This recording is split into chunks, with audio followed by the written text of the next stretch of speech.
পিকে ওরফে Prashant Kishor vote strategist হিসেবে গোটা ভারত চেনে তাকে।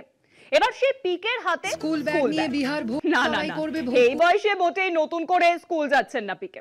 আসল কথা হলো স্কুল ব্যাগ নিয়ে বিহারের ভোটে লড়বে প্রশান্ত কিশোরের দল। নির্বাচন কমিশন পিকের জনসুরাজ পার্টিকে স্কুল ব্যাগ প্রতীকে বরাদ্দ করেছে। পিকে কিন্তু খুশি এই প্রতীক নিয়ে, বলেছেন স্কুল ব্যাগ বিহারের মানুষের আশা আকাঙ্ক্ষার প্রতীক। বিহারের 243টি আসনেই লড়বে পিকে জনসুরাজ পার্টি। স্কুল ব্যাগ নিয়ে বিহার ভোটে লড়াই করবে ভোট কুশলী প্রশান্ত কিশোরের দল। নির্বাচন কমিশন জনসুরাজ পার্টির জন্য স্কুল ব্যাগ প্রতীক বরাদ্দ করেছে। প্রতীক পেয়ে খুশি পিকে।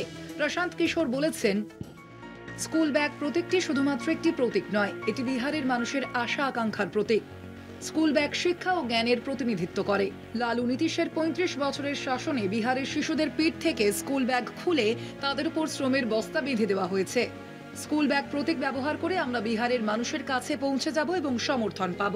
আমরা বিশ্বাস করি স্কুল ব্যাগ বিহারের ভোটারদের মধ্যে ইতিবাচক সাড়া ফেলবে, উন্নতির পথে সহায়ক হবে। প্রশান্ত কিশোরের দল বিহারের রাজনৈতিক প্রেক্ষাপটে নতুন বিকল্প হিসেবে নিজেদের প্রতিষ্ঠা করতে চায়।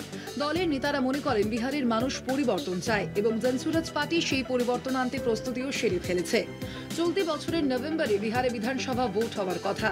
পিকে প্রতিষ্ঠিত জনসুরাজ পার্টি এবারে বিহারের 243টি আসনেই প্রতিদ্বন্দ্বিতা করার সিদ্ধান্ত নিয়েছে। তার মধ্যে কমপক্ষে 40 জন মহিলা থাকবেন।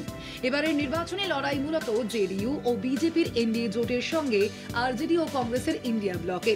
প্রশান্ত কিশোরের দল জনসুরাজ এই প্রথমবার বিধানসভা নির্বাচনে তৃতীয় দল হিসেবে লড়াই করবে। কলকাতা টিভি।